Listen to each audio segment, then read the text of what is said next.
hatırlayarak onunla adeta yenişiyoruz. Dengeyi çizerken ileri doğru uzatabiliyoruz nereye gidiyor diye. Böyle giderse nereye devam eder? Hayatta da öyle. Böyle giderse nereye ucu devam eder diye çizebiliyoruz zihnimizde. Böyle yapa durursan 3 gün diyelim, bir gün bağışlayın bir kötü alışkanlık yapıyor diyelim. 2. gün, 3. gün sonra bulunduğu ortamda bunu devam ettirirsem nereye uzanır? Bunu yapabiliyor. Benzeri kimseler görebiliyor. Birkaç senedir o alışkanlığı devam ettiren, hatta yıllanmış kimseler görebiliyor. Hayat da buna müsait donelerle dolu. Yani Cenab-ı Hak hayatı sizin tuttuğunuz istikametin nereye uzanacağını zihnen kestirebileceğiniz, etrafta da örnekleyebileceğiniz şeylerle doldurmuş. Yani böyle yaparsam, mesela sigarayı görüyor, bunu içmeye devam edersem büyük olasılıkla böyle bir sonuca beni doğru götürecek. Alkolü görüyor veya diğer kötü alışkanlıklar. Günah olsun da bizim konuştuğumuz şey süreçte Yaradan'la ayrı bir istikamette ilerleyerek hayatın içine kapanmak, hayatın sahibini, var edenini, başını sonunu unutup parantez arasına sıkışıp kalmak. Bu ve farkındalığını kaybetmek. Yani ilk konuşmamızda hatırlarsanız nesullaha fe-ensâhum enfusahum. Allah'ı unuttular, Allah da onlara kendilerini unutturdu. Bu bitiş gibi. Yani böyle televizyon kapanırken bir şey olur, böyle nasıl oluyordu? Eski siyah beyaz televizyonlarda böyle ışık bir patlar gibi, sonra kümelenir, odaklanır, ortada bu dediğim saniye içerisinde biter ve simsiyah bir ekran kalır. Bu farkındalığın gitmesi de böyle bir şey. Zulümat, karanlık yani. Cenab-ı Hak kafirin bu farkındalığının tükenişini öyle karanlık içerisinde kalmak ile teşbih ediyor ki اِذَا أَخْرَجَ يَدَهُ elini böyle uzatsa لَمْ يَكَدْ يَرَاهَا elini göremez olur. Yani düşünün, asansör daha kapalı bir ortam, ışık gitse hiç ışık sızmıyor içerisine. Böyle birkaç kez yaşamışlığım var, karanlık da ürkütücüdür. Yani elinizi göremeyecek kadar, yani karanlıkta kalmak çok ürkütücüdür. Birdenbire hisleriniz bütünüyle kapanmış, kör mü oldum acaba gibi bir korkuya da dönüşebilir. اِذَا أَخْرَجَ يَدَهُ elini uzatsa elini göremeyecek kadar bir insan karanlıkta kalabilir mi? Allah Azze ve Celle küfrü ve küfür sürecini bu denli farkındalığın zayıfladığı, kişinin kendisini dahi unuttuğu karanlıklarla teşbih etmişken kendisini, daha başta kendisini nur ile tarif ediyor. Kur'an'da bir ayet, Allahu nurus semavati vel ardi. Allah göklerin ve yerin nurudur diye tarif eder. Ve kendisine giden süreci de farkındalığın artışı manasında aydınlıklarla, nur ile, karşısını zulümat ile teşbih eder. Dolayısıyla kişinin farkına varmaktan başladık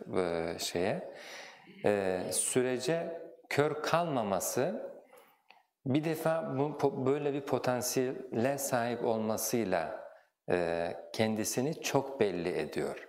Yani biz insan olarak böyle bir işlevimizin olmasını anlam görürken kendi anlamımızla onu çok bağdaştırıyoruz. Hayvanlarda böyle bir şey yok. İlk derste de hatırlarsanız veya sonrakilerde konuştuk. Sürecin ilerisinin nereye gideceğini kestiremiyorlar. Bir örnek vermiştik. Mezbahada sıraya girseler, yani bu sıranın kendilerine geleceğini kestiremeyecek kadar o süreci zihinlerinde işletemezler. Ya bu sıra ilerliyor, sıra sonra bana geliyor, ben de kesileceğim gibi bir düşünceleri olmaz. O esnada ot olsa yerler, yani iştahları bile olmaz. Dolayısıyla insanın bunu, bırakın günlük yapmayı, yıllık, 10 yıllık, 100 yıllık, yani şu anda öyle insanlar var ki nice yıllık düşünebiliyor ileriye doğru. Ama bu hep hayat içerisinde kaldığı sürece Sonsuza uzamadığı sürece insan beyni açısından yeterince etkin değil.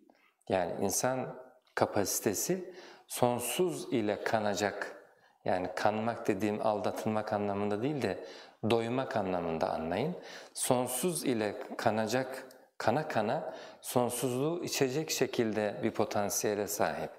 Dolayısıyla ancak öyle bir hatırlama, öyle bir düşünce bizi yola koyabilir ve motive edebilir ve artık kendisine bağlayabilir ki, doyurarak yani, o sonsuzluk düşüncesidir. Yani biz sonsuzluk beklentisiyle zaten iç içe olduğumuzu fark ederiz. Hem kendi durumumuzdan hem de başkaları üzerinden. Bu bizim yaratılışımızı anlamak adına hayat boyu hep kendimize bakarak, başkalarına bakarak daha fazla kazanmak, sürekli bir akara sahip olmak ve sürekli sağlıklı kalmak ve hep yaşamak, hep yaşamak. Dolayısıyla parantezin başını ve sonunu da eğer görmezden gelirseniz sanki hep yaşayacakmış gibi sanal, gerçek olmayan sanal bir sonsuzluk oluştururuz kendi iş. Seninki artık bundan sonra işin iş dediği zaman mesela o ona sanal bir sonsuzluk yaşatıyor gibidir. Ben üniversitedeyken bir şey görmüştüm, bizim yemekhaneye giden şeyde gazino dediğimiz bir ara yer vardı. Gümüşsuyu'ndan bahsediyorum. Orada böyle geçerken ayrı bir dünya var. Biz yemeğe geçene kadar o apayrı dünyayı böyle hızlı bakışlarla ne yaşanıyor burada, neler oluyor diye, oranın sürekli mukimleri var. Orada sürekli yaşayanlar var. Yani normal derse bile gelmeyip orada yaşayanlar, belli kitaplar var, bilmem neler var. Bir keresinde böyle duvarda bir şey gördüm. Bu gece alem var diye bir ilan vardı. Ondan sonra şöyle ifadeler vardı. Gece hiç bitmeyecek. Yani o gece onların gecesi nasıl bitmeyecek bilmiyorum ama bizim gecelerimiz hep bitiyor. Fakat orada gece hiç bitmeyecek yazıyordu. Altında sınırsız içki, sınırsız eğlence, sınırsız, böyle hep başına da bunlar konmuştu. Şimdi daha bırakın bir ömrü sonsuza yakın satmayı, yani kendimizi kandırarak, biz bir geceyi bile sonsuz algılamayı kendimize başartacak kadar kandırma işinde iyiyiz. Yani onu okuyunca demek ki sınırsız içki, hemen gitmeliyim, sanki sınırsız içecekmiş gibi. Halbuki bilirsiniz, onu bilmedik ama diyelim kola falan böyle sınırsız olan yerlerde ya hiç de aslında iyi bir şey değilmiş. Hatta adamı o işten soğutacak kadar da kötü tesiri de olabilir. Yani bizim kapasitemiz öyle değil. Bir defa, gece bir defa sınırsız değil. İçki ne kadar sınırsız olacak? Eğlence nasıl sınırsız olacak? Bizim enerjimiz de o kadar yok, yani yorulur insan. Şimdi ama bu insandaki beklentiyi tespit etmek lazım. İnsan bunun arayışı içerisinde ki bunu duvara asıyor, bununla birbirini çağırıyor, bununla ortam yapıyor. O gece olmazsa başka gece tekrar denemek ister. Belki diğer gece olabilir diye. En azından bununla kanma arzumuz gayet açık. Alimlerden biri demiş ki Allah Azze ve Celle insanı cennet için yarattı. Hz. Adem'i yarattığında direkt cennete koydu. Dolayısıyla yaratılışıyla cennet arasında birebir eşleşme var. Cennette üretmek yok, tüketmek var. İnsanın doğası buna uygun. Üretmekten hoşlanmıyor. Ne kadar bir kimse üretmeksizin tüketebilirse o kadar kendisini iyi sayıyor. Yani ne kadar başkaları üretiyor, fabrikaları var, şeyleri var, kendisi onun gelirini kullanıyor. Veya kiralık yerleri var falan, biz hep özeniyoruz. Niye böyle bir özentimiz var? Ve hepimizde bu yaygın. Yani ayaklarını uzatıyor, sürekli yiyor, içiyor. Bu çok hoş bir düşünce. Hiç çalışmasa şu andan itibaren ölene kadar, şeye kadar parası var diyoruz birbirimize. Veya 7 sülalesi bile onun şeylerini tüketemez diyoruz. Bu üretmekten hoşlanmadığımız Üretmenin zor geldiği ama hep tüketmek istediğimiz. Cennet böyle bir ortam. Başka? Diyorlar ki mesela cennete girmiş olanlar la yemessuna fiha nasabun. Bize cennette yorgunluk değmiyor. Yorgunluk öyle bir kısıt ki her şeyin önünü kesiyor. Yani ne kadar çok eğlence, ortam, şey hazırlasanız eğer yorgunluk geldiği andan sonra her şey anlamsızlaşmaya başlıyor. Yani uykunuz geliyor, yorgunluk geliyor, devam edemiyorsunuz. Bir başka kısıt var hayatta sevmediğimiz, o da nedir? Bıkkınlık. Yani bıktım artık bu işlerden diyor. Veya aynı şeyi yapmaktan, bıkmaktan söz ediyoruz. Bu da hoşlanmadığımız ama buraya ait bir şey. Biz onu sevmiyoruz. Cennettekiler diyorlar ki la yemessuna fiha nasabun. Bize burada yorgunluk değmiyor. Ve la yemessuna fiha lughub. Bize burada bıkkınlık da değmiyor. Öyle bir şey yok. Hastalık yok, yorgunluk yok, bıkkınlık yok, yaşlanma yok. Çoğumuz iyi bir imkana kavuştuğundan beridir. Diyor ki yani gün geldik, para kazandık, kazandık da şimdi de yiyecek mecalimiz yok. Doktor tatlı yeme diyor, doktor şunu yeme diyor, doktor işte kilona dikkat et diyor. Gezecek çok fazla şeyim yok, hasta oluyorum çok gezip dolaşınca vesaire. Kısıtlar bizi hayatta o karşılanmasını istediğimiz ama içinde hep hissettiğimiz beklentiyi karşılamadan hayat bizi tüketiyor. Ama biz bu beklentiyi okumak durumundayız. Madem ki bizde böyle bir beklenti var, o zaman Hz. Adem'den tevarüs ettiğimiz bu yanımız za karşılık gelen parantezin dışına doğru yapmamız gereken projeksiyon var. Hayat sonrasına dönük beklentiyle ufkumuzu açmak durumundayız. O zaman hayatın anlamına yolculuk etmek durumundayız. Hayat niçin var? Bizi demin bahsettiğimiz standartta, demin bahsettiğimiz, konuştuğumuz potansiyelde yaratan kim? Yani eşek üzerinden tarif edince çarpıcı oluyor. Şöyle bir resim görmüştüm. Bir eşek, eşeğin üzerinde bir adam oturuyor. Adamın elinde bir sopa var. Sopanın ucunda otlar var. Otlar doğal olarak eşeğin ön istikametine düşüyor. Eşek sürekli otlara yetişebilmek için ilerlemek durumunda, ilerliyor. Ama o ilerleme o esnada sarsıntıyla ağzına bir iki ot değiyor, değmiyor. O ot kitlesi önünde durduğu sürece o hep yürüyor. Ama sonra eşek tabii ki otlar eline geçmiyor çünkü o ilerledikçe otlar da ilerliyor. Dolayısıyla da bir vakit sonra bu resim eşeğin aldatıldığı, kandırıldığı bir süreç olarak değerlendirilir. İnsan bakış açısıyla hemen görülür. Çünkü o sopayı tutan kişi eşeğin üzerindedir zaten. Hayat için benzer şeyleri konuşuyoruz. Annem derdi ki mal da yalan, mülk de yalan, var sen de biraz oyalan, böyle bir şey vardı. Şimdi oyalandığımızın hep farkındayız ve süreçte amaçladıklarımıza kavuşamadan birdenbire ayrıldığımızın da farkındayız. O zaman bunu konuşmak işte bir insan faaliyeti.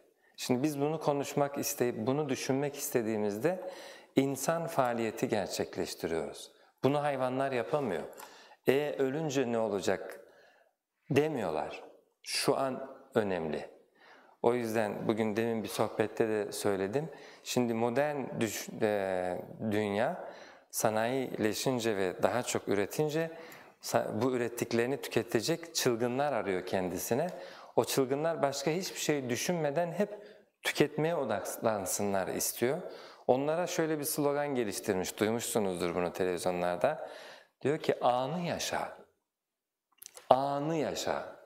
Yani andan öncesini de andan sonrasını da kurcalama. Sen şu anda anı yaşa. Yani bu yediğim sağlığımı bozabilir, bunlar düşünme. Şu an keyif alıyorsan devam et. Ama bir süre sonra sağlığın bak benim istediğim şeyin dışına çıkıyorsun. Sen anı yaşa. İyi de bir vakit sonradan söz etmek, başkaları üzerinden değerlendirme yapmak, benzer şeyleri yapmış, bu insan faaliyeti. O zaman anı yaşa sloganı aslında insanları hayvanlaştırma projesinin çok kısa ifadeli bir sloganı. Anı yaşa. Şimdiyi düşün. Eskiler daha ana indirmemişlerdi. 3 günlük dünya diyorlardı yani. 3 gün keyfine bak. En azından onlarınki 3 gündü, şimdi ana odaklandı. Biz de diyoruz ki biz insanız ve önüyle arkasıyla bütün hayatı konuşalım. Kendimizi tanımaya çalışalım, duygularımızı, düşüncelerimizi, beklentilerimizi. Önceki derste konuştuk. Şöyle bir geçmişe bakıp Kur'an'da sıklıkla Cenab-ı Hak kendilerinden önceki topluluklar, onların başlarına gelenler diye insana geçmiş üzerinden yaşamış binlerce, milyonlarca insanın üzerinden düşünce üretmeye davet eder. Onu böyle yaratmış ki onu bu bilgiyle buluşturuyor. Yani insan bu bilgiyle buluşunca bunu değerlendirebilir ve buradan kendisine sonuç çıkarabilir. Biz buna ne diyoruz? İbret diyoruz. Hayvanlarda böyle bir kavram yok. Biz buna ibret diyoruz. Bugün İstanbul'daydım. Öğrencilik yıllarında hep önünden geçtim. Yani Beyazıt. Ben tarihi Yarımada'da hiç yorulmadım. Hep yürümekten hiç yorulmazdım. Şimdi de yorulmuyorum. Ama o üniversiteyi merak ederdim. Ben o üniversitenin mezunu değilim. Bugün içine girdim. Rektörlük binasındaydık vesaire. Orada binanın içerisinde rektör beyin odasında bir tarih vardı adeta. Yani işte orada bir tane fotoğraf var mesela. Diyor ki o fotoğrafta işte devletin kurucusu, onun geldiği gün çekilmiş. O gün üzerine bir tane imza atmış, bir şey yazmış. O günkü resim bu. İşte şurada şurada. Etrafta hep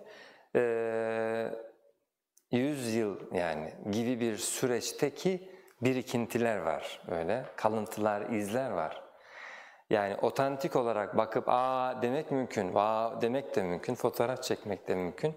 Ama demin bahsettiğim bakış açısıyla bakıp, şimdi bir sayfa çevriliyor böyle, ta 1900'lü yılların başlarından itibaren gelip gidenlerin imza attıkları bir defter.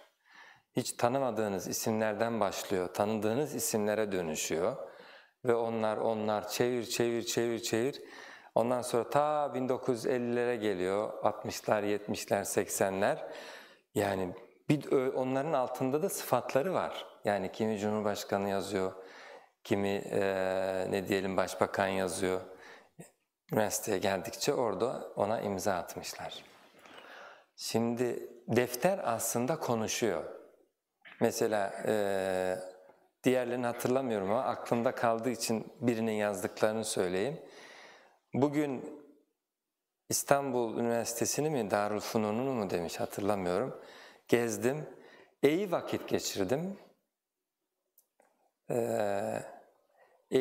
geçirdim. Ondan sonra güzel bir yer gibi böyle bir 3 kelime cümle atmış. Altında imzasını atmış İsmet İnönü diye mesela. Hatta orada dediler E'yi niye demiş. Yani hakikaten E yazmış. Demek ki aksan ile E'yi demiş. Orada sayfa sayfa çevirdiğimizdeki isimlerin hepsi kendi zamanlarında ülkede bir numaralı insanlardı. Şu anda sadece bir kayıtta izleri var. Kütük'te de kayıtları düşünmüştür. Yani gitseniz nüfusa orada aktif bir kayıtlarını bulamazsınız. Bize yapmak için Cenab-ı Hakk'ın bahsettiği gibi sizden öncekilerden yola çıkarak bugüne kadar insanlar ne yaptı çoğunlukla, nasıl sonlandı, ellerine ne geçti, ben aynı süreçteyim, ben ne yapacağım? Cenab-ı Hak bize diyor ki ثُمَّ جَعَلْنَاكُمْ خَلَائِفَ فِي الْأَرْضِ مِنْ بَعْدِهِمْ Sonra sizi yeryüzünde onların halefleri kıldık. لِنَنْظُرَ bakalım كَيْفَ تَعْمَلُونَ Siz nasıl yapacaksınız? Yani tilka ummetun kad halet. Onlar bir ümmetti, geldi geçti.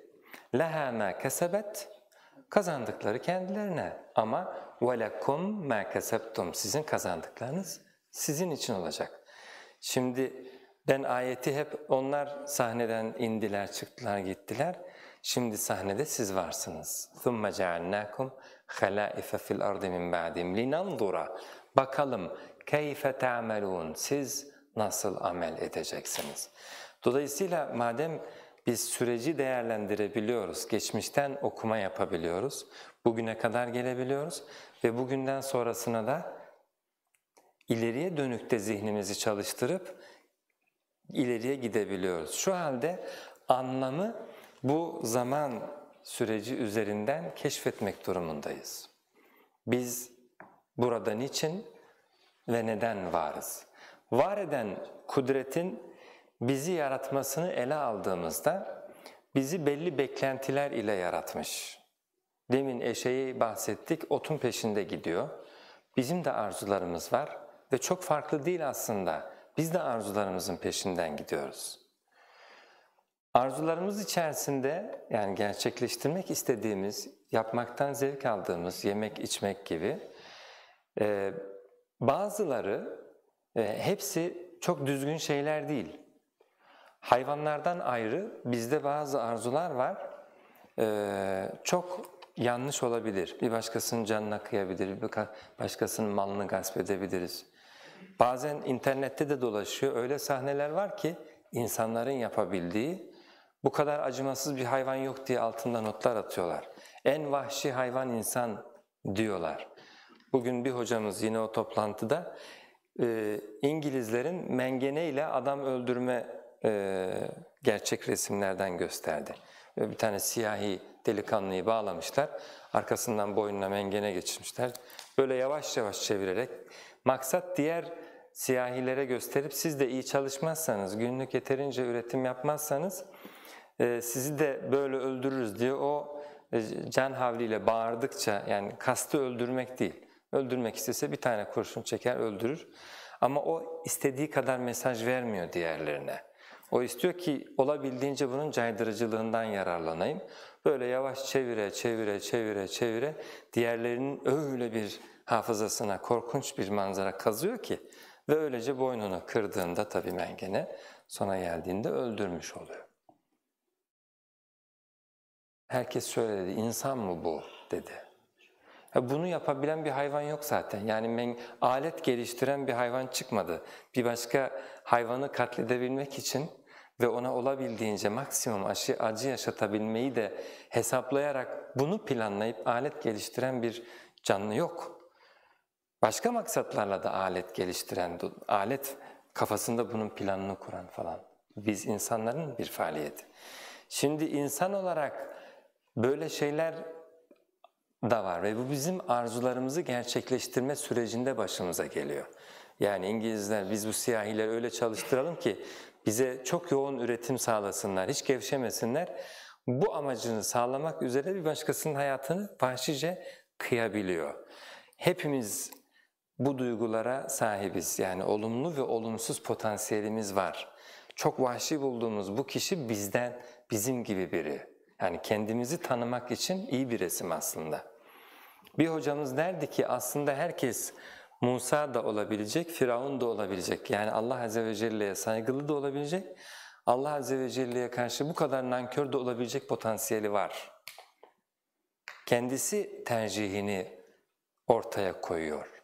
فَأَلْهَمَهَا فُجُورَهَا وَتَقْوَاهَا Allah ona taşkınlığını da takvasını da ilham etti. Yani iki süreci de önümüze açtı. İnna hedeynahu sebila. İmma şakiran, şükredenlerden de olabiliriz. Ve imma kafura, yok sayan bir nanköre de dönüşebiliriz. Sanmayın ki yani işte ben katil olmam mesela.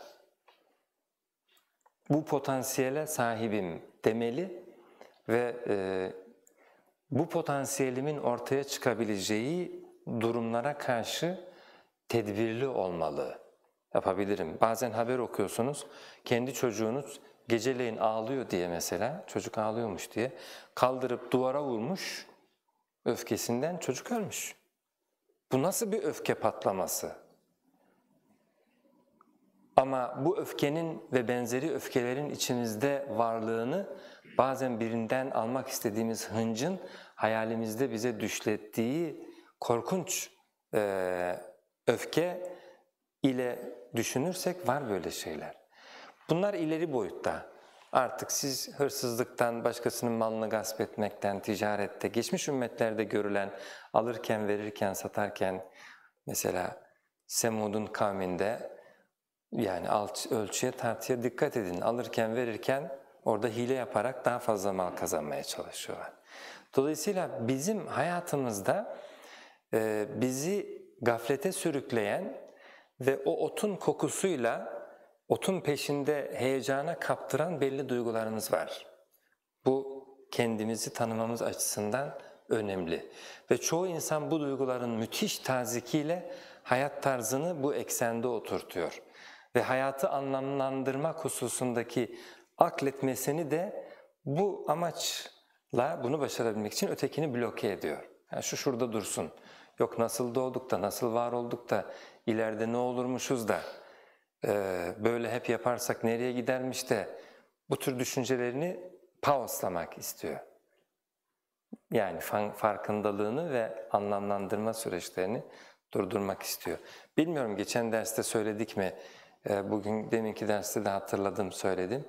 Bir arkadaş öyle demişti, hocam atın ölümü arpadan olsun. Bana daha fazlasına gerek yok, farkındayım. Bilincim de yerinde ama arzularımla yenişemiyorum. Dolayısıyla ben bu arzularımın beni götürdüğü yere kadar savrulacağım. İnsanın arzularına kendisini bırakması, bilinçten vazgeçmesi, farkındalıktan vazgeçmesi ki farkındalığın temeli yaratıcının farkındalığı, sahip var. Ve sahip senin içtiğin sigaradan tut, sağlığından tut, her türlü verdiği emanete karşı hayatı komple sahibi olan o, hesap soracak. Huzuruna döneceksin. Bu mesuliyet duygusunu sevmedik. Sevmiyoruz da mesuliyet duygusundan kurtulmanın yolunu farkındalığı zayıflatmakta bulduk. O yüzden cehaleti mutluluk sayıyoruz. Bir şeylerin farkında olmamayı rahatlık olarak görüyoruz ve biliyoruz. Farkına varmak bizde sorumluluk oluşturuyor. Sorumluluk bizi belli bir zorluğun içerisine çekiyor. Çünkü Allah Azze ve Celle sadece farkına varınca aferin hemen sana cennet dememiş. Sen farkına varsan da, isteyerek varsan da, istemesen de ben seni zaten farkına vardıracağım. Burası direkt ödüllendirilen bir aşama değil. Farkındalıktan sonra farkına vardığın hakikatin gereğini yapmak. Bu gereğini yapmak düşüncesi belli zorluklar getiriyor. Diyelim ki açtınız bir kitabı okudunuz, Kur'an okudunuz, bir sohbete gittiniz, bir konferansa gittiniz, bir süreç yani. Ve bunun size yararlı olduğunu biliyorsunuz. Bu sadece bilgilenme düzeyinde değil, bazen spor düzeyinde de oluyor. Mesela havuza gittiniz, yüzdünüz, sağlığınıza iyi geliyor. Bunu devamlı yapmanız gerektiğine dair bir bilinç oluştu. Bu bir farkındalık.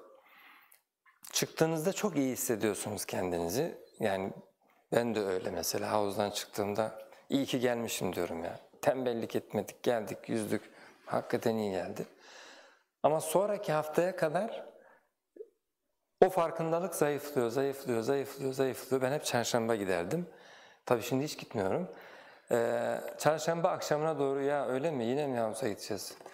Ya bu sefer gitmeyeyim haftaya giderim gibi bir üşengeçlik dediğimiz bir şey. Şimdi bilinç ile üşengeçlik arasında bir yarış başlıyor insanda. Allah Azze ve Celle bu tür durumlar bir tarafa hakkın kendisi hususunda getirdiği, kişinin önüne getirdiği ikinci bariyerdir bu. Yani eğer bilgi aldığımız bir süreç dahil olduk ve belli bir farkındalık yaşadık, iyi geldi. Yani belli ki ben bunu öğrensem iyi olacak. Bu kitabı okudum, bir cüz okudum, iyi geldi.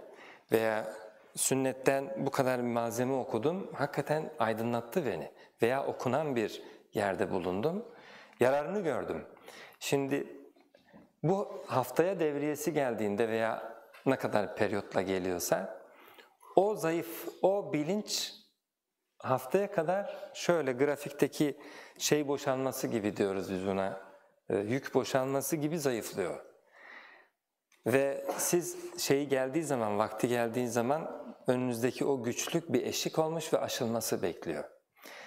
Gitmenizin doğru olduğunu biliyorsunuz ama duygular gitmemenizi söylüyor.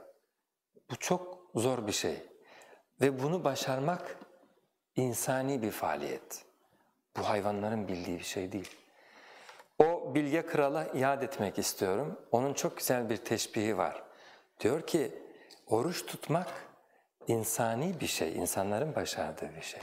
Çünkü yeme içme arzusuna karşı kendini durdurmak ben insanım demekle eşdeğer. Yani sabah oruca başlıyorsunuz, daha sabah uyandınız, her gün var olan kahvaltı o gün yok, masa boş. Böyle yemekhane renksiz gibi görünüyordu. Sanki siyah beyaz her taraf. Ya akşama nasıl geçer düşüncesi. Biz geçen seneler nasıl tuttuk? Bu bir ay nasıl geçecek? Cenab-ı Hak aslında bu duygular ile bize yükleniyor. Bizim bu duygulara karşı aklederek yolu yürümemiz gerekiyor. Nasıl diyeceğiz? Ya çocukluktan beri tutuyoruz yani. Bir şey olmuyor. Allah'ın izniyle akşam olur ya. Allah için sabredeceğiz. Peki bu gelen duygular ne? Kaç kere tecrübe ettik. Bunlar hakkından geliyoruz. Yani demin havuz örneğini verirsek, gittik. Geçen hafta gitmiştim, iyi olmuştu. Bu hafta da gideyim. Pişman olmadım. Tecrübeyle biriktirdiğimiz bilgi, bilinç, aklederek oluşturduğumuz düşünce bizim insani yanımız. Duygularımız, üşengeçliklerimiz, korkularımız ve duygularımız tamamıyla hayvanlarda da olan ve bizde de olan şeyler. Duygular her zaman bilincimize eşlik etmeyebilir. Eşlik ettiği zamanlar da var. Mesela iftar ediyorsunuz, o esnada bir heyecanınız var, iftar etmek üzeresiniz. Sabahında duygularınız ile çatışıkken, iftarda duygularınızla vektörler aynı yön, aynı istikamete gelmiş. Şu anda mutlusunuz, sofrada karşıda biri var, herkes birbiriyle mutlu, bakışlar iyi. Çünkü duygu şu anda iyi ki tuttuk, hele iftardan sonra yani Allah nasip etti, bugün de oruç tuttuk, o sene Ramazan'da tuttuk. Zorluğu boyutuyla Ramazan ve oruç çok göründüğü için namaz da öyledir. Bir tarihte Amerika'dan bir arkadaş gelmiş, onu gezdiriyoruz. Yanında da bir Müslüman var, ben yerel buradan birisiyim, Bursa'dan yani. Bir an düşündüm bura neresi diye. Sabah buluştuk, ezan okundu, öğlen. Adam kapıda bekliyor garibim, biz abdest al, namaza gir çık falan.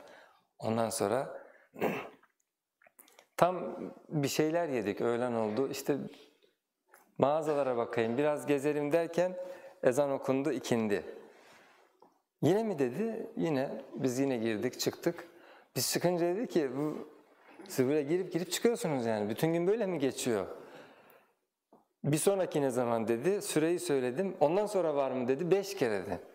Ya sizin gününüzün esas işi bu. Diğeri dedi yani, arada oyalanmak için olan şeyler, sizin asli işiniz bu. Bunu nasıl yapıyorsunuz? Nasıl başarıyorsunuz? Onun bu sorusuyla birdenbire çarpıldım yani, o çıplak ve farklı bakış açısı, hakikaten çok değişik bir şey yapıyoruz biz yani, işimiz gücümüz, biz haftada bir kere gideriz gitmeyiz gibi dedi adam. Peki sahiden namazı kıldığımızda bu zorluk gerçekten bu kadar böyle mi? Değil. Ama duygusal olarak daha hiç içine girmemiş biri açısından çok muazzam zorlu gözüküyor. Yani ona şeytan diyor ki daha uzaktan, sen bu dine girecek olsan zaten yapamazsın. Hiç aklından bile geçirme. Şuraya bak, yıkanıyorlar habire ya. Ben ayağımı haftada bir kere çıkarıyorum ya da çıkarmıyorum yani. Adam dakika başı ayağını çıkarıyor bir de. Öyle söyledi. Bir de ayağınızı çıkarıyorsunuz dedi ya. Oraları da yıkıyorsunuz. Hayret ki hayret. Halbuki gayet normal, hayatımızda hiç aksatmıyor. Yapıyoruz. Şimdi Allah Azze ve Celle diyor ki, duygularınızla düşünceleriniz her zaman paralel olmayabilir. Siz akleden yanınızı, düşüncelerinizi akleden yanınızı esas alacaksınız. Neremizle aklediyoruz? Kalbimizle aklediyoruz. Çünkü bakıyorum ben gençler kalbimle aklım arasında kaldım diyor. Aslında söylediği şey duygularımla akletmem arasında kaldım demek istiyor. Fakat yanlış ad koyuyor. Kalbini duygu merkezi zannediyor. Yani işte sevgi, aşk falan. Duygu merkezi olarak orayı bellemiş. Akletmesini de fikir, düşünce daha ziyade beyin merkezi düşünüyor. Halbuki biz kalbimizle aklediyoruz. Yüce Yaradan böyle söylüyor. اَوَلَمْ يَسِيرُوا فِي الْأَرْضِ Yeryüzünde gezip dolaşmazlar mı? فَتَكُونَ لَهُمْ قُلُوبٌ يَعْقِلُونَ بِهَا Gezsinler, dolaşsınlar da akleden kalpleri olsun.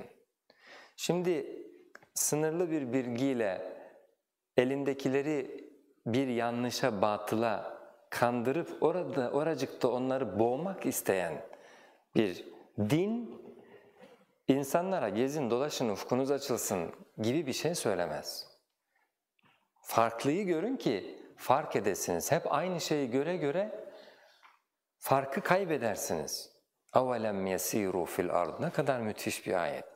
Belki bu derslerin merkezinde, yani farkındalığımızı yaşamak istiyorsak gezip dolaşacağız, başka tecrübeleri dinleyeceğiz, başka hayatları dinleyeceğiz, başka hayatları okuyacağız ve biz gerçeğin farkına varıncaya kadar bu yolculuk devam edecek.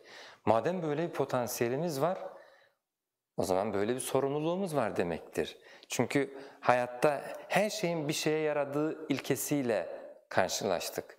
Yani bilim adamları şunu şurada görürlerse zımnen şöyle diyorlar, acaba niye buraya konmuş?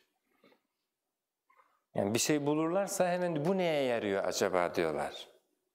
Yani yerin altından bir şey buldular diyelim, çıkardılar. Bu neye yarar acaba? İlla ki bir şeye yarıyordur. Çünkü varlık zemininde her şeyin sistematik olduğuyla karşılaştık. Hareket bile kaideleri var. Çözünce, formüle edince hesaplanabiliyor. Her şey böyle. Her şey hesaba, kitaba dökülebiliyor. Cenab-ı Hak yani var eden kudret sistematik yaratmış. Ve hiçbir varlık anlamsız değil. Havaya bakıyoruz, oksijen ayarı, azot ve şunu da düşünebiliyoruz. Azot biraz farklı olsaydı o zaman biz yaşayamazdık. Bunu da görebiliyoruz. Bunu hayvanlar göremiyor. Biz görebiliyoruz. Yerkürenin eğimine varıncaya kadar diyor ki yerküre şu kadar eğimle. Eğer dik olaydı yerkürede hayat olmazdı. Bunu ilim olarak söyleyebiliyoruz. O zaman bizi yaratan kudret bu koyduğu muazzam ahengi anlayabilmemizi ve fark edebilmemizi sağlayacak potansiyelde yaratmış. Uyandığında, mesela uyandınız bir yerde, uyandınız, bayağı susamışsınız, masanın üstünde su gördünüz. Bu suyu fark edince manayı ifade edebiliyorsunuz. Uyandığımda su içeceğimi ve suya ihtiyaç duyacağımı bilmiş, öyle koymuş birisi oraya. Böyle diyoruz. Ondan sonra mutfağa geçtiniz, yemek yapılmış, biraz da sarılmış, yani çok soğumasın diye. Açtınız sıcak yemek, tam yiyeceğiniz ayarda. Anneniz siz kalktığınızda yiyesiniz diye, bu arada içeyim bağışlarsanız, koymuş olmalı. Hayatı, evin içerisini okuyabildiğimiz kadar okuyabilseydik toprağın altını, mesela petrol çıkarıyoruz neredeyse 100 yıldır ve hayatta hepimiz kullanıyoruz. Diyebilir miyiz ki yani onu oraya koyan, yani bir defa koyan bile yok. Çıktığında hiçbir işe yaramaz da tesadüf. Yani yanıcı olması böyle bu işe yaramaz falan denilebilir mi? Hayır. Anlamlandırdığımızda varlığımızla birebir eşleşmesi bizi var edici kudretin buluşturduğu sahnede, bu yaşam ortamında karşılıklı eşleşmesi gibi. Bende bu düşünceler var, sahnede de ortamda da bunlar var. Bunu anlamamı istiyor. Neye dönüşecek bu anlam? Yaratıcıyı ve sahibi fark eden, ona karşı inna hedeynahu's sebila imma şakiran, ya şükredenlerden olacak ya da yok sayanlardan olacak. Koymuş suyu ama koymamış, öylesine vardır diyecek. Yemeği annesine karşı kişinin nankör olması, koyduğu sudan, hazırladığı yemekten, hazırladığı kıyafetten veya ebeveynine karşı veya topluma karşı her neyse içinde bulunduğumuz ortamdaki Yüce Yaradan'ın hazırladığı süreçteki bütün nimetler. Biz bu nimetlere karşı muazzam bir arzu ile yaratılmışız. Kendimizi yoklarken bu arzularımızın istikametinde yanlışa düşebilme ihtimalimizi gördük. Sahibe karşı sorumluluğumuzla yanlışa duyduğumuz arzu arasında sınandığımızı değerlendiriyoruz. Çünkü bunu gördük. Yani bir şey yanlış yapıyoruz, vicdanımız kanıyor. Yanlış yaptık. Bizde birine karşı bir hesap verme duygusu beliriyor. Sahip Allah Azze ve Celle'ye karşı. Yüce Yaradan öncekileri değerlendirdiğimiz süreçte, kendimizi değerlendirdiğimizde boyutta istikamet almamızı istiyor. Diyor ki duygularınızı asa en tekrahu şey'en, olur ki bir şeyden çok hoşlanmazsınız. Ve huve hayrun lekum. Ama o sizin için hayırlı olabilir. Yani bakın duygularımız bize diyor ki bu iyi değil, istemiyorum bunu diyor. Mesela o deminki yabancı kişi duyguları itibariyle bizim bu sürekli ibadetimize bakınca ben istemiyorum diyor bu kadar böyle sıkıcı bir din. Habire abdest alıyor, namaz kılıyor. Duyguları bunu söylüyor. Allah Azze ve Celle diyor ki duygularınız hoş görmedi diye o şey sizin için yanlıştır sanmayın. Eğer her meseleye girişte duygularım ne istiyorsa onun dediğini yapacağım derseniz size zararlı olacak, sonucu size zararlı olacak şeyleri de yapabilirsiniz. Duyguları bir insanın kılavuzu olamaz. Bu kendimizi fark etmemiz sürecinde çok önemli bir şey. Ayet-i kerime aynen şöyle asa en tekrahu şey'en ve huve hayrun lekum. Bir şey hoşlanmayabilirsiniz, sizin için hayırlı olabilir. Ve asa en tuhibbu şey'en, olur da bir şeyi sevebilir, arzu edebilirsiniz. Ve huve şerrun lekum. O sizin için aslında zararlı olabilir. Biz eğer bütün varlığımız ve seçiciliğimiz duygularımızdan ibaret olsa, o zaman Cenab-ı Hakk'a bu ayetin sonunda derdik ki, Ya Rabbi o zaman biz ne yapabiliriz ki? Yani iyi, yararlı sandığımız, arzuladığımız şey yararlı çıkmayabilir, hoşlanmadığımız şey yararlı çıkabilir. Biz şaşkın ördek gibi kaldık demektir. Hiçbir seçiciliğimiz yok. Direksiyon nereye kıralım? Yani. Peki böyle bırakmış mı bizi Cenab-ı Hak? Sadece duygularımızın, böyle bıraksaydı duygularımızın esaretinde kalırdık. Ama Allah Azze ve Celle bize aklederek istikamet bulmamız için kalplerimizi verdi. Biz kalplerimizle ne kadar çok bilgiyle buluşursak, o yüzden insanın kalbi doğru bilgi üretebilir ama bunun bir şartı var. Önce veri toplaması lazım. Veri toplamadan doğru bilgi oluşturması, muhakeme yapması, mukayese yapması ve doğru sonuca gitmesi söz konusu değil. O yüzden insanlar iki türlü. Bir, hakikatin arayışı içerisinde olanlar, bunlar veri toplamaya kendilerini kapatmazlar. Çünkü topladıkları verilerle doğru bilgi oluşturabileceklerini bilirler. Doğru bilgi onların duygularıyla çatışsa da, yani rahatsız edici olsa da veri toplamaya devam ederler. Hak ediyor, doğru bilgi hak ediyor bunu. Duygularımla eşleşmese bile der. Peki diğer tipte insanlar, onlar demin konuştuğumuz cehalet mutluluktur diyenler. Onlar baktılar ki veri geldikçe doğru bilgi üretiyor benim kalbim ve önüme koyuyor ve bu beni rahatsız ediyor. O zaman kalbimin bana oluşturduğu bu rahatsız edici sorumluluk doğuran süreci girişinden keseyim. Ne yapayım? Veri girişini kapatayım. Veri girişini kapatınca baktı ki mutlu, cehalet mutluluktur. Artık ezandan bile rahatsız olan veya Yüce Yaratıcı'ya, sahibe karşı, mutlak Mevla'ya karşı sorumluluklarını tetikleyecek, uyandıracak ne varsa bundan uzak kaçmayı kendisine bir yaşam tarzı olarak benimsemeye başladı. Bu hayatı farkındalıktan uzak yaşamak için kişinin özellikle anesteziye kendisini bırakması gibi bir şey.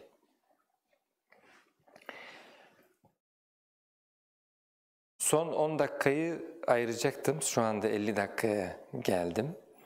Bu arada soru var diyen varsa hemen o soruyla son 10 dakikaya geçelim. Yoksa ben tamamlayayım. Soru var mı? İlla ki vardır. Buyurun efendim. Hocam, ne güzel. İlk başta bir örnek verdiniz ya, İngilizlerin mengen usulüyle. Evet. Evet. Vahşet yani. Evet. Bunu yani bir caydırıcı bir şey, diğer siyah insanlar için caydırıcı bir şey olarak. Evet. O gün yeterince üretim yapmamış, tembellik etmiş, verimden düşmüş. Onun cezası mesela tutmuş öldürmüşler. Hem de böyle bir yöntemle. Peki hocam bunun... Yani bunu İngilizler özelinde söylemiş de değilim.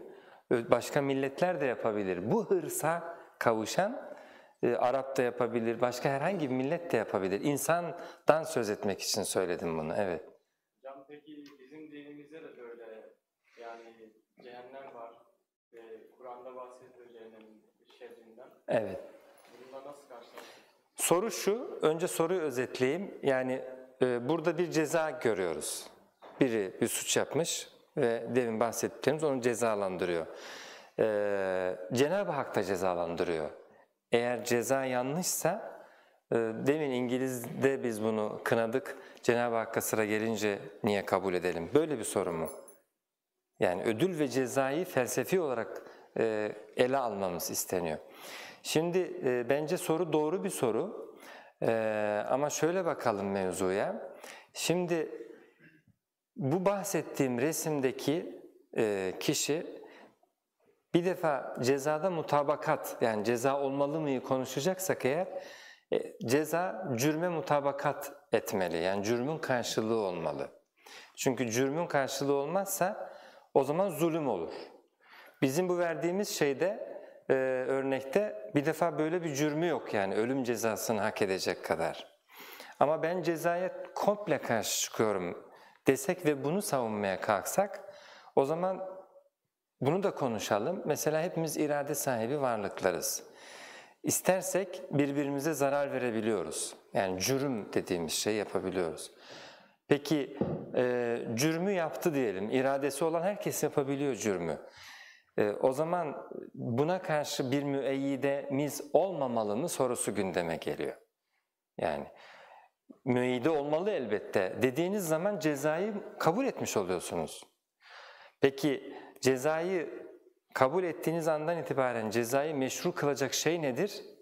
Oranı. Eğer cürümle eşleşiyor ise o ceza adil bir ceza ise sorun yok. Ama hala af edilebilir, af daha güzel olabilir, bunlar konuşulabilir. Şöyle bir sahne hatırlıyorum, bir tarihte böyle bir kalabalık CD bir film almıştım. Böyle bunu açtık, yanlış CD'yi takmışız ortalardan bir yerden. Sahnede birini fena halde kırbaçlıyorlardı. Yani açıldığı yerden birden bir kırbaç geldi. Hemen kapattık çünkü ortamdaki çocuk böyle bu ne falan dedi, yani vahşet. Çıkardık, yanlış yerden girdik diye. Baştan koyduk. Bu uzun film şeylerden bir tanesi. Ya Ashab-ı Kehf'tir ya diğeridir.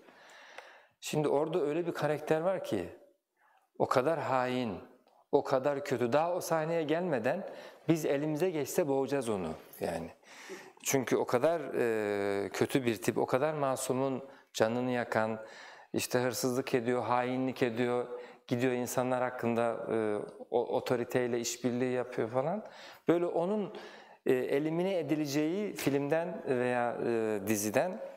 Şimdi aynı sahne geldi, hiç rahatsız etmedi. İzliyoruz ama az bile diyoruz. Ne değişti? Değişen şey şu, yani cezanın bir cürüme karşılık verildiğini artık biliyorsunuz o esnada. Geçenlerde bir sınıfta öğrencilere şeyi konuşuyordum. Mesela öyle bir an geliyor ki ölüm cezası bile adalet olabiliyor. Şöyle bir sahneyi anlattım onlara. Şimdi uzun bir film seyrediyorsunuz. Filmde çok kötü bir karakter var. Çok hakikaten insana kıydı, öldürdü, bir şeyler yaptı. Bir de iyi bir kahraman var. Şimdi sonunda şöyle bekleniyor.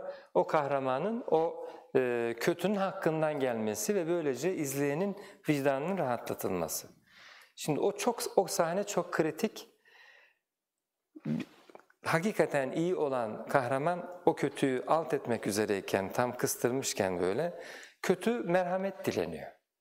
Tamam yapma vesaire diyor böyle. Biz o esnada şöyleyiz. Sakın ha diyoruz. Çünkü onu biz her yönüyle biliyoruz. Kahraman izlemiyor. Biz evinde de biliyoruz, her tarafını biliyoruz. Neyse bizimki merhamet ediyor, bırakıyor. Hatta silahı da atıyor yere. Ve arkasını dönüyor gidiyor. O esnada o kötü, o yere attığı silahı aldığı gibi, kaptığı gibi bunu arkasından ateş etmek istiyor. Bizim yüreğimiz ağzımıza geliyor. Fakat çekiyor, tık tık tık. Meğer içinde şey yokmuş. Yani öyle bırakmış. Bu bizimki geri döndü o sahnede. Bunu alnının ortasından tek kurşunla şey yaptı. Ama biz o esnada böyle rahatlamış durumdayız. Fark ne? Eğer ceza zulme karşılık ise ve adalet ise bir problem yok. Ama ceza suç olmayan bir yerde olursa yahut suçun üstünde olursa zulüm olur. Cenab-ı Hak kendi sisteminde فَلَا يَخَافُ بَخْسًا وَلَا رَهَقًا diyor ki benim sistemimde kimse ne iyiliklerinin yani var olan yaptığı iyi şeylerin azaltılmasından korksun, bu da bir zulümdür. Yani 10 vakit namaz kılmışsınız ama 9 sayılıyor gibi mesela. Bu iyiliğin eksilterek zulmü. وَلَا رَحَقًا diğeri de kötülüklerine 10 yanlışınız var ama 11 hesaplanıyor. Bu da zulüm. لَا يَخَافُ بَخْسًا وَلَا رَحَقًا Yüce Yaradan'ın hayat sistemi bir sınav esaslı ve sonucu da ödül ve ceza. Bunu biliyoruz. Eğer Allah Azze ve Celle'nin baştan sistemine yani bazıları mesela şöyle diyebilir. Allah yaratsaydı ve yarattığı gibi cennetine koysaydı. Ben böyle bir Allah'ı yaratıp da sınayıp sonrasında bir kısmına iyilikleri karşılığında cenneti, kötülükleri karşılığında cehennemi veren Allah'tan daha iyi buluyorum.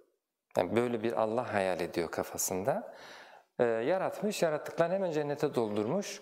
O Allah daha iyi diyor ve onlara sonsuz bir yaşam vermiş. Bize böyle yapaydı, niye bizi sınıyor? Ben de diyorum ki Allah Azze ve Celle'nin sonsuz yaratma gücü var. Yani bizi yarattığı gibi bizim kadar daha fazla sayıda da yaratabilir. Yarattıklarını cennete doldurabilir, sürekli böyle doldur yapabilir. Şimdi Yüce Yaradan'ın sistemi böyle değil. Cennettekiler de öyle direkt yaratılıp da oraya doldurulmuş tipler değil. Şu an buradan cennete gidecek olan kimseler Yüce Yaradan'la ayrı bir birey olarak tam bir özgür iradeye kavuşmuşken bile sevgi paylaşabilmiş tipler. Bunlar sonsuz düzlemde Yüce Yaradan'la sevgisine devam edecek olan kimseler.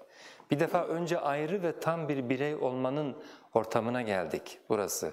Yani bir robot olarak yaratılıp cennete doldurulmadık. Bir irade verildi ve emaneten bir iradeyle şu an buradayız. Şimdi bunu şöyle teşbih ediyorum. Bir adamın 10 tane çocuğu var. Çok zengin bir adam bu. 10 tane de çocuğu var. Büyük şirketleri var. Çocukları büyüdüler. Hepsi şirketlerde görev aldılar. Yüksek maaşlılar bunlar. Babalarını da çok sevip sayıyorlar. Çünkü babaları o servetin yani kazananı. Araları da çok iyi.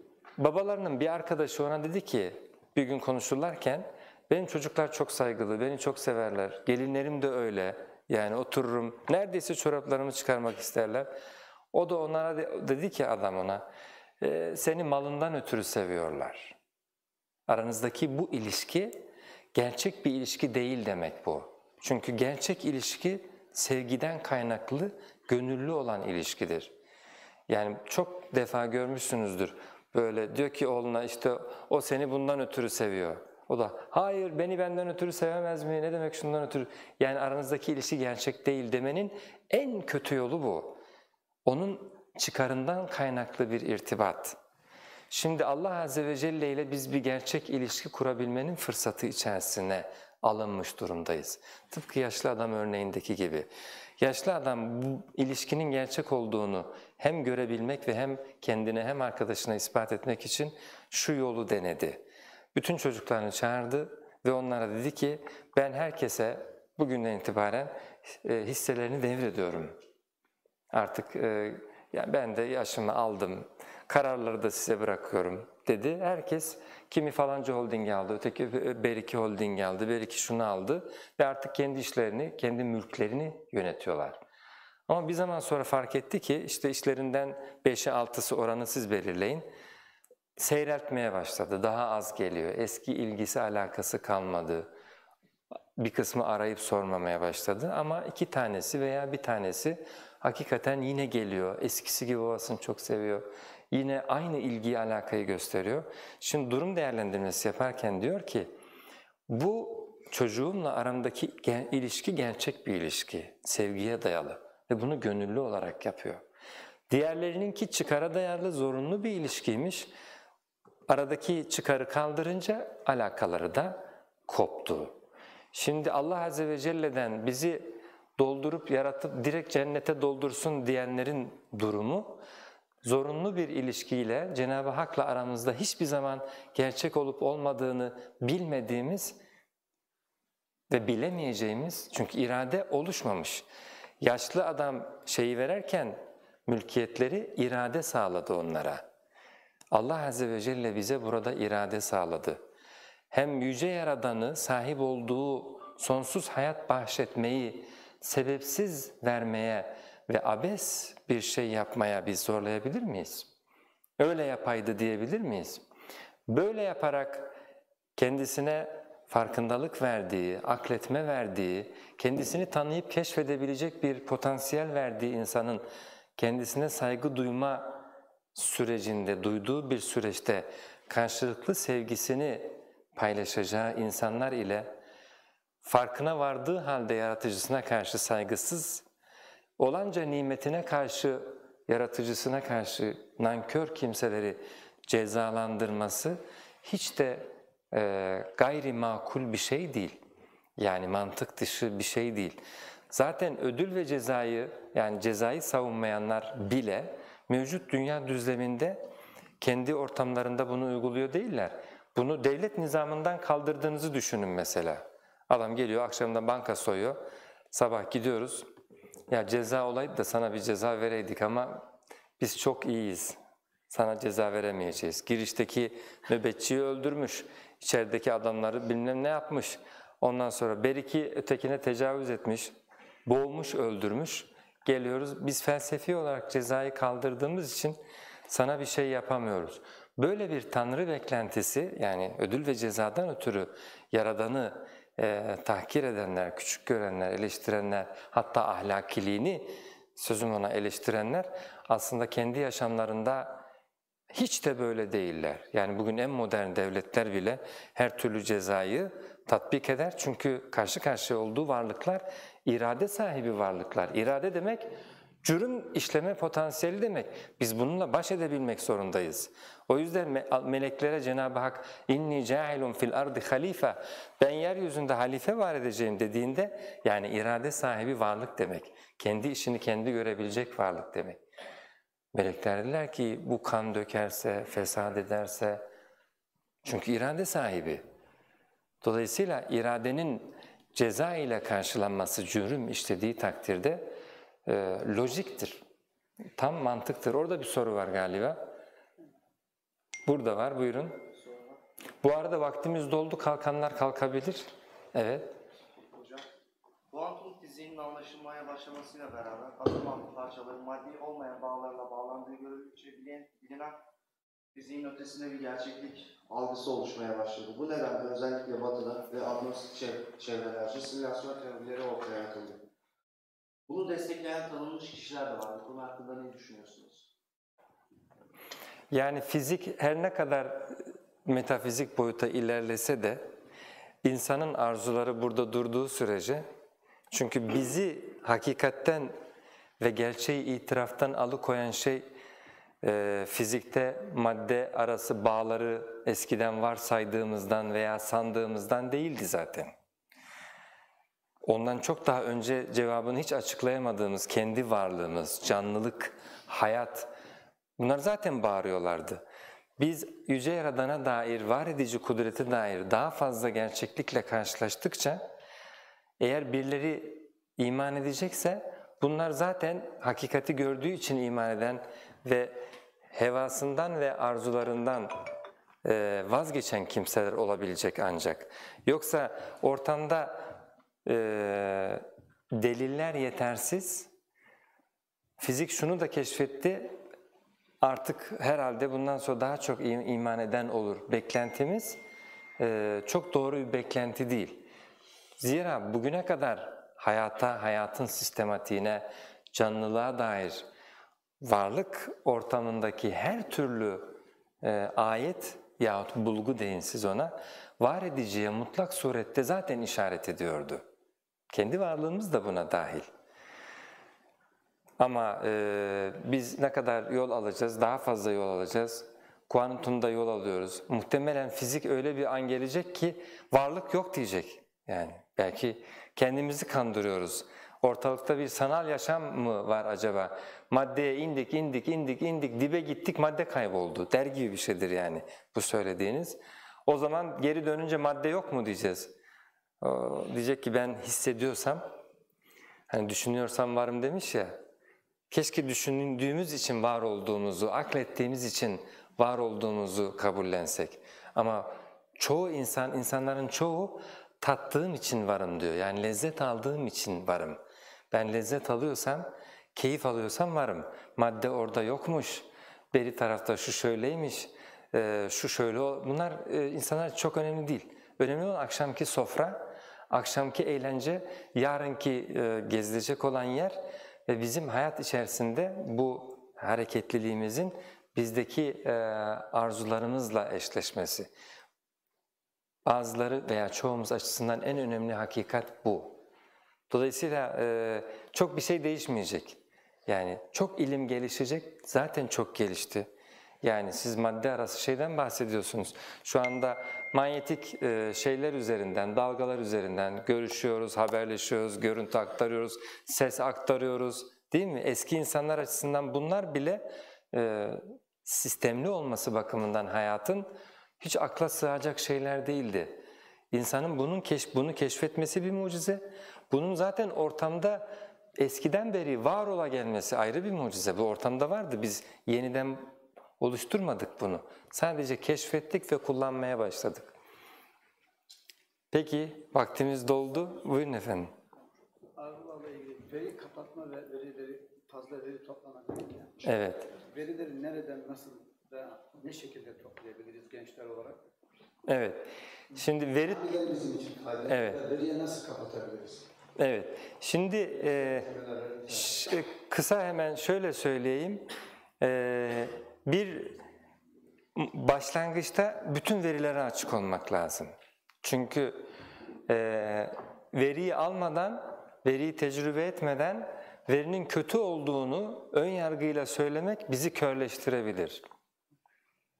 Dolayısıyla Allah Azze ve Celle mümini tarif ederken اَلَّذ۪ينَ يَسْتَمِعُونَ الْقَوْلَ söze kulak verir. El-kavl söz demek. اَلَّذ۪ينَ يَسْتَمِعُونَ الْقَوْلَ ama sonrasında فَيَتَّبِعُونَ اَحْسَنَهُ güzeline tabi olur. Dolayısıyla müşrikler, onlar kapatıyorlardı kendilerini. Hazreti Peygamber'den gelen mesaja kapatıyorlardı. Çünkü bu mesaj işte karşılığını buluyor. Karşılığını buldukta sorumluluk oluşturuyor. Yapmayınca da sıkışıyorsunuz. Birileri Yaradan'ını tanıyor. Ahiret beklentisiyle, düşüncesiyle bir yaşam geliştiriyor kendisine ve adeta herkesin korka durduğu ölümü bir geçiş beklentisiyle heyecana dönüştürmüş iman süreci. Bu taraftakiler bu bilginin getirdiği sorumluluğu yerine getirmeyince bu bilgiden uzaklaşmak istiyor. Şimdi tecrübe ettiler, baktılar sorumluluk oluşturuyor. Biz de şunu yapmamalıyız. Bir başkası alternatif bir bilgi getiriyor. Biz diyoruz ki hayır, ben seninkini şey yapmayacağım, ama biz ona diyoruz sen benimkini oku. Allah Azze ve Celle, mesela Hazreti Peygamber sallallahu aleyhi ve sellem etrafta bulunan Hristiyanlar, Yahudiler, bunların şeyleri haddithu ve la harac dedi, anlatın, bir zararı yok. Cenab-ı Hak bize anlatıyor. Yani Hristiyanlardan anlatıyor, onların inanç sisteminden anlatıyor. Mesela teslisten bahsediyor Cenab-ı Hak ve Kur'an'da tartışıyor bunu. Yusuf Estes Müslüman olduktan sonra, tabii kendisi eski bir papaz, o şöyle bir şey söyledi. İlk önce bayağı bir şok dalgası oluşturdu. Bilmiyorduk tabii. Dedi ki teslis İncil'de yok. Yani İncil başından sonuna kadar inceleyin, teslisi bulamazsınız, yok. Ama Kur'an'da var. Bu ifade böyle ters bir ifade. Yani ne demek Kur'an'da teslis olur mu? Kur'an Cenab-ı Hakk'ın tekliğinden, birliğinden bahseder. Demiyor mu dedi Cenab-ı Hak? وَلَا تَقُولُوا ثَالِثَ ثَلَاثَ Allah üçüncüsüdür demeyin demiyor mu? Bak Kur'an'da üçlemenin yani konusu var ama İncil'de konusu bile yok gibi bir ifade biçimi bu. Şimdi biz hiçbir bilgiye kendimizi kapatamayız. Şu inançla kapatmamalıyız. Hak üstündür ve insan eğer kendisini şartlandırmaz ise, yönlendirmez ise, serin kanlı düşünür ise doğruyu bulabilecektir. Allah kulunu kötülüğe mahkum etmez. Dolayısıyla biz bilginin iyisini kötüsünü gibi bir şey yapmıyoruz. Ama şöyle bir sıralamamız var. Doğrusunu öncelemeyi, özellikle çocuk yetiştiriyor isek doğrusunu öncelemeyi tercih ediyoruz ki sonradan öğrendiği kötü bilgiyi kolay tahlil edebilsin. Ama bu hiçbir zaman bir şartlanma düzeyinde değil veya kapanma düzeyinde. İ'rad, Cenab-ı Hak şiddetle bunu mesela yerer müşrikler için. İ'raz ediyorlar, kapatıyorlar kendilerini. Sen وَمَا أَنْتَ بِمُسْمِعٍ مَنْ فِي الْقُبُورِ Sen kabirlerdekilere mi duyuracaksın dediği kimseler kendilerini adeta kabirdeki gibi kapatmış olan kimseler. Duymak istemiyor. Kulaklarına Hz. Nuh Aleyhisselam ne diyor? Ben onları sürekli çağırdığımda جَعَلُوا أَصَابِعَهُمْ فِي اَذَانِهِمْ Parmaklarını kulaklarına koydular. وَاسْتَغْشَوْا ثِيَابَهُمْ Elbiselerini kafalarına geçirdiler. وَأَصَرُّوا وَاسْتَكْبَرُوا اسْتِكْبَارًا Bu dahi Hakkın özgüvenini bilgi paylaşmaya rahat, duymak, başkalarıyla paylaşmak ve kendisi anlatmak üzere. Ama batıl ise kendi ön yargılarını ve sınırlarını muhafaza etmek için paylaşıma kapalıdır. Dolayısıyla biz onlarla mesela dünyada muazzam bir medeniyet kurmuşuz. Kendi bilgilerini aramızda yaşamışlar, paylaşmışlar, varlıklarına hiç rahatsız olmamışız. Dillerini, dinlerini, ibadethanelerini, hatta şehirlerin ve yerlerin isimlerinde bile böyle bir rahatsızlığımız olmamış. Çünkü hakkın üstünlüğüyle sahada varız ve bu yeterince bize meşruiyet sağlıyor.